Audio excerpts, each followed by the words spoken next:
Oke, seperti yang saya sebut minggu yang lalu, bahwa batang primer ini adalah merupakan hasil dari pertumbuhan primer yang merupakan derivat langsung dari meristem apikal, ya, meristem apikal di ujung batang. Nah, di sini yang perlu kita cermati adalah tentang berkas pengangkut, ya, tipe berkas pengangkut. Karena di batang primer ini tentunya berbeda dengan batang sekunder, ya. Jadi ini adalah gambaran dari batang primer pada batang dikotil, ya. Kita tahu di sini ada epidermis dari luar, ya, kemudian ada korteks, ada jaringan angkut yang kita sebut dengan vascular bundle atau ikatan pembuluh, dan juga di sini di tengah-tengah ini ada prokambium yang merupakan cikal bakal dari kambium. Nah, di tengah-tengah ini ada empulur atau pit yang merupakan jaringan dasar, ya, atau ground meristem. Dan di sini ada namanya intervasikular parenkim, yaitu dia adalah parenkim yang berada di antara dua ikatan pembuluh. Nah, di sini ada macam-macam tipe berkas pengangkut, ya, yang perlu dipelajari.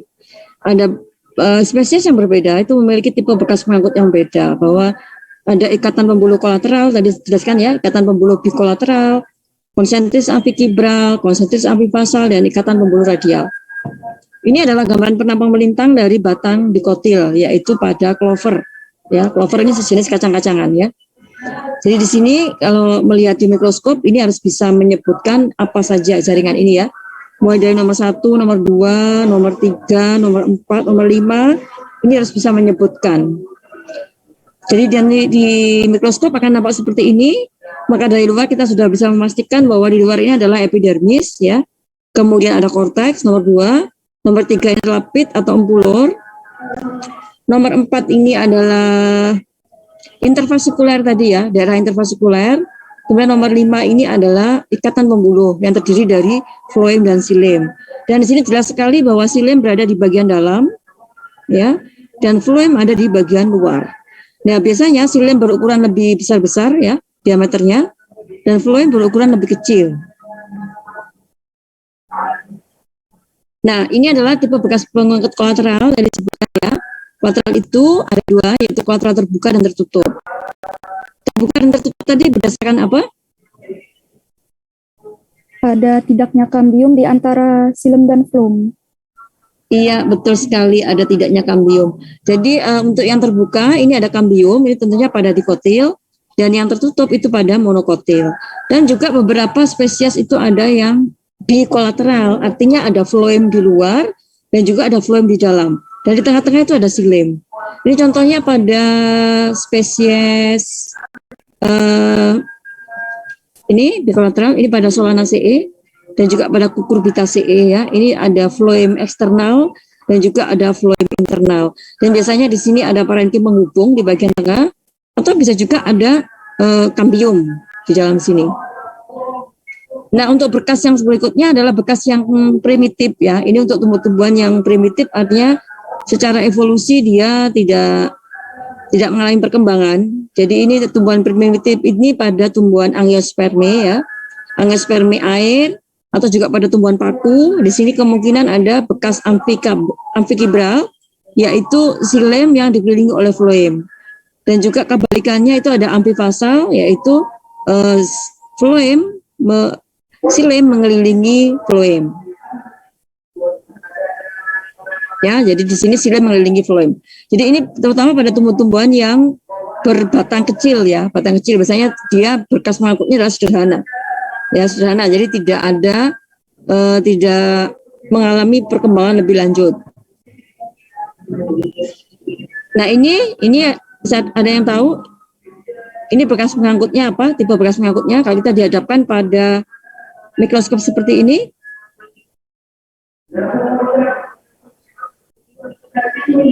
Tipe bekas pengangkutnya adalah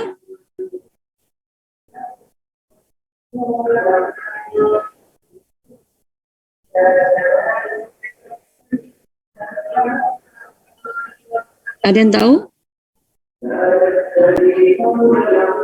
Mungkin bikolateral, Ibu.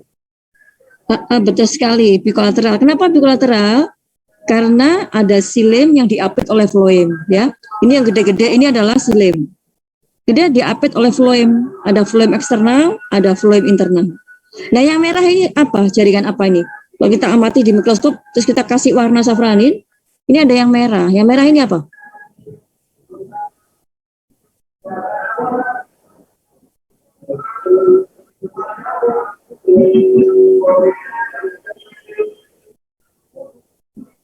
Korteks mungkin, Bu. Yang merah masuk korteks. Kambium. No, kambium kok di sini sampean itu. Ini belum bahas kambium, ini belum membahas kambium nih, kambium minggu depan. Ya, di batang sekunder. Ini masih batang primer.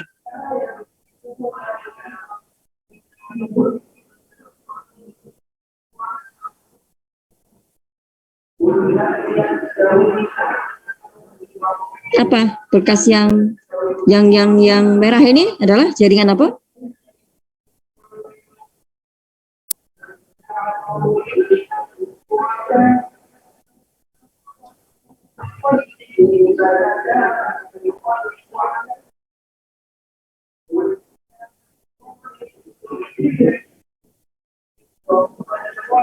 Jaringan apa? Yang merah ini di bawahnya epidermis itu apa? Endodermis. No, endodermis itu ada di akar, ya. Endodermis itu ada di akar, endodermis itu nggak ada di batang, ya. Di bawahnya epidermis apa kemarin? Parenkim. Parenkim. Mosok. Parenkim itu sama dengan korteks. Ini bukan korteks ini. Ini adalah apa? Yang warna merah. Jaringan vaskular. No, jaringan vaskular itu apa? Jaringan vaskular itu adalah ikatan pembuluh. Jaringan vaskular itu adalah ikatan pembuluh. Jadi kalau ada kata-kata jaringan vaskular itu adalah ikatan pembuluh, Mbak. Jangan salah, ya. Jadi kalau ada ikatan pembuluh atau vaskular bundle itu adalah jaringan angkut, ya. Vaskular bundle.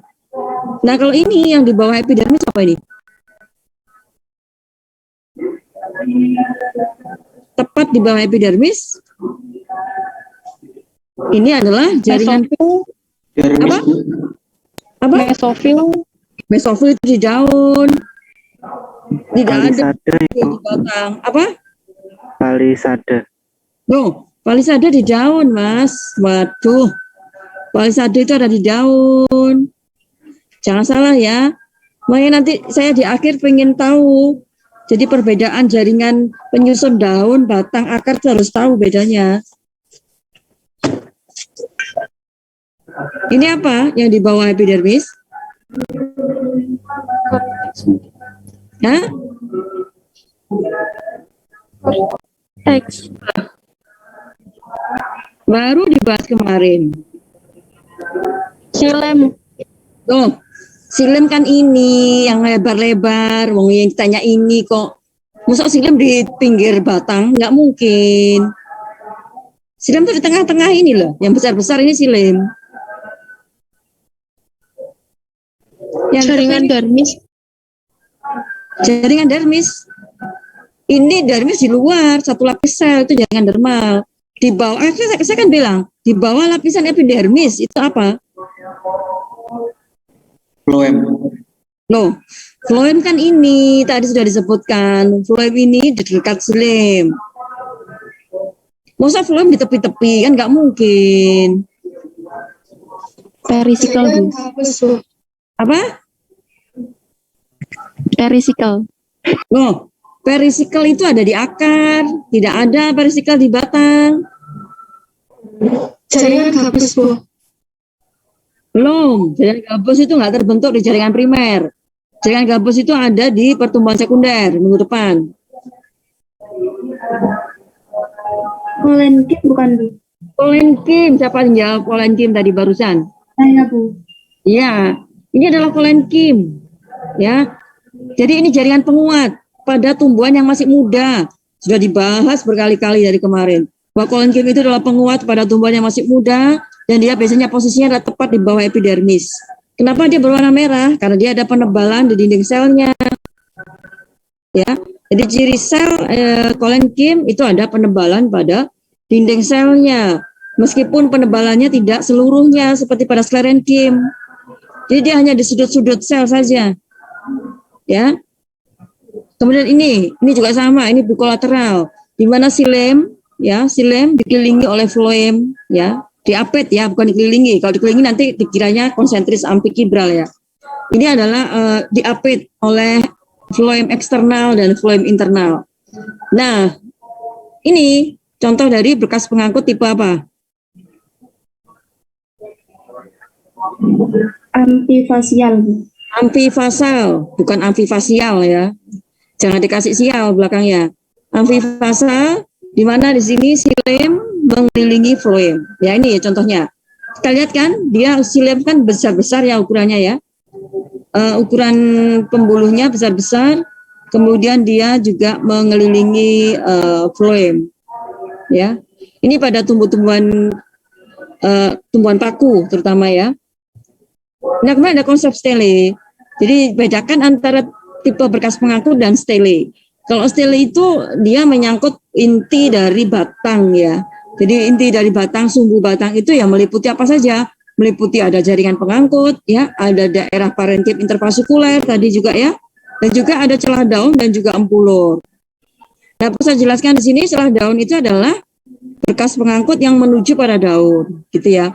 Jadi kalau pada batang-batang dikotil itu kan ada cabang-cabang ya. Nah, cabang-cabang itu disebut dengan celah daun atau celah dahan. Itu adalah jaringan angkut yang menuju pada daun, ya. Kalau celah dahan itu adalah jaringan pengangkut yang menuju pada dahan. Nah, stele itu mana? Stele itu ya ini, ya. Ini adalah stele.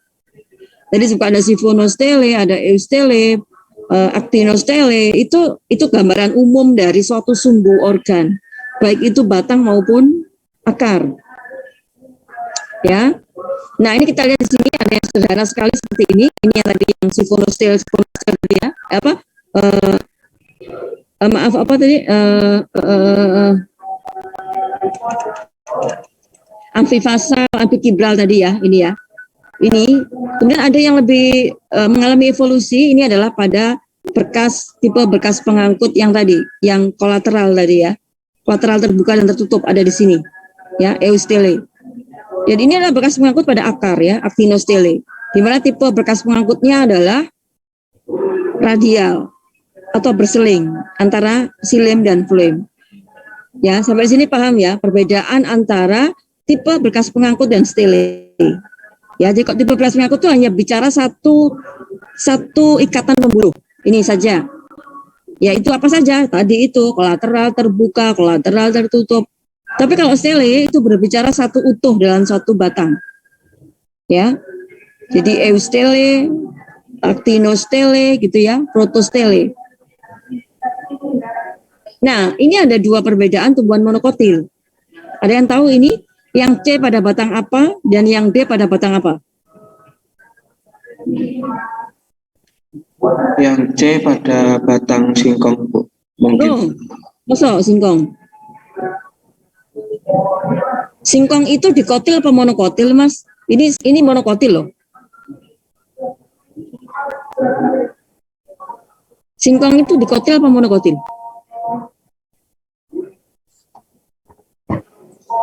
Ya. Singkong itu dikotil apa monokotil?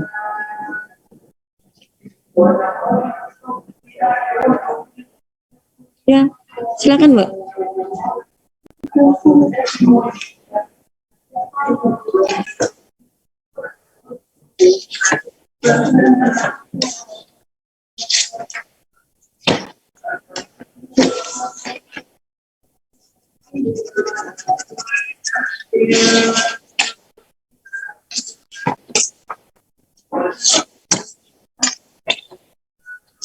Ini apa sih?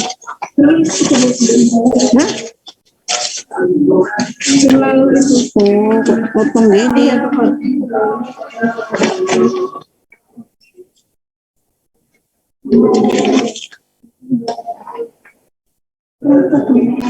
Ini nanti setelah selesai.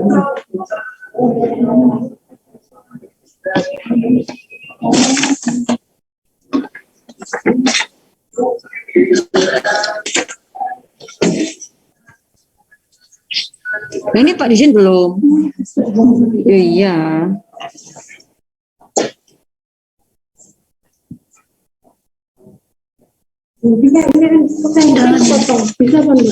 Bisa.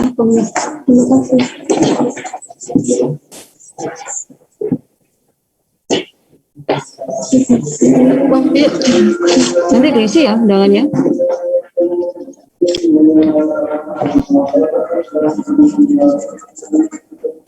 Terima kasih. Ya.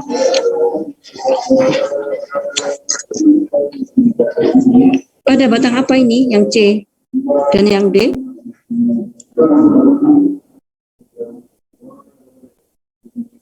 Ini monokotil ya, monokotil. Dari mana tahu monokotil? Dari mana tahu Yang D monokotil? jagung, Bu. Apa? Yang C? Yang C padi, yang C jagung. Iya betul ya. Ini monokotil semua. Dari mana tahu monokotil? Karena di sini berkasnya adalah tersebar ya. Kalau monokotil, kalau di kotil itu berkasnya teratur. Ingat, di kotil itu berkasnya teratur kayak gini nih tadi. Nah ini di kotil nih, teratur ya. Kalau monokotil itu dia berkasnya tersebar.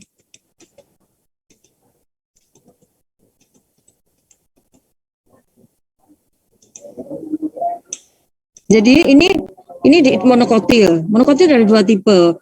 Yang tipe pertama ini yang dia ada rongganya. Ini rongga udara. Terus yang berikutnya adalah batangnya adalah masif atau dia penuh, tidak berongga.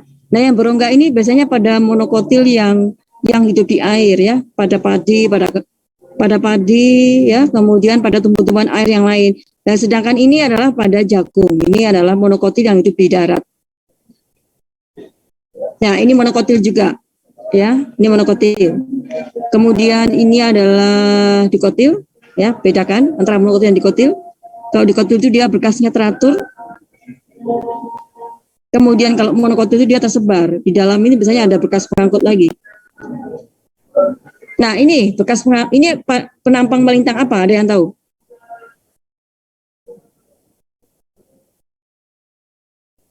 Kira-kira ini penampang melintang apa?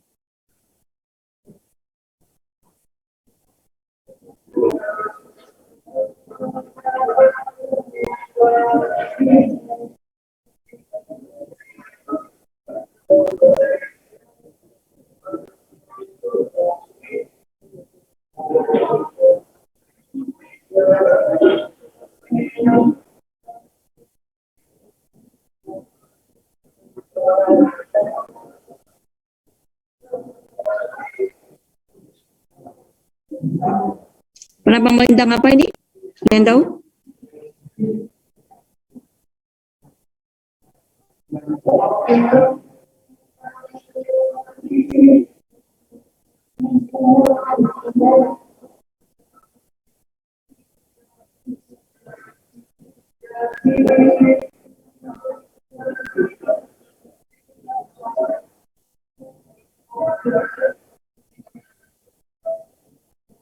Ada yang tahu? Kalau belum ada yang tahu ya wajar karena belum dibahas ya. Ini adalah penampang melintang pada akar ya, pada akar. Jadi berkas pengangkutnya dia ada di tengah-tengahnya. Nanti akan dibahas kelompok akar ya, berkas pengangkutnya ada di bagian tengah. Dan ini adalah contoh batang pada batang alfalfa atau batang dikotil. Di sini ada berkas pengangkutnya yang teratur ya, teratur. Kemudian ada namanya pit race. Pit race ini adalah jari-jari empulur. Ya, nanti kalau ada istilah jari-jari empulur tidak asing lagi. Itu adalah apa? Itu adalah parenkim yang berada di antara dua berkas pengangkut. Kita bisa nyebutnya jari-jari empulur atau pit race ya. Ini masih sama di kotil. Nah ini pada monokotil. Kalau kita amati di mikroskop ini batang jagung. Kalau kita zoom lebih dekat lagi seperti ini, ya ini ada kolenkim. Ingat di bagian bawah dari epidermis. Ini ada kolenkim, kemudian ada jaringan pengangkut, ada parenkim juga ya. Ini kalau diamati lagi lebih dalam lagi, seperti ini jaringan dari batang jagung. Yang ini adalah batang padi, di mana di tengah-tengah ini ada irenkim. Ya, irenkim tadi rongga tadi ya, yang lubang tadi ya. Dermal tisu, ground tisu, Ini endovaskular tissue atau jaringan vaskular. Oke, ini pertemuan primer sudah saya bahas minggu yang lalu tentang protosilem dan metasilem.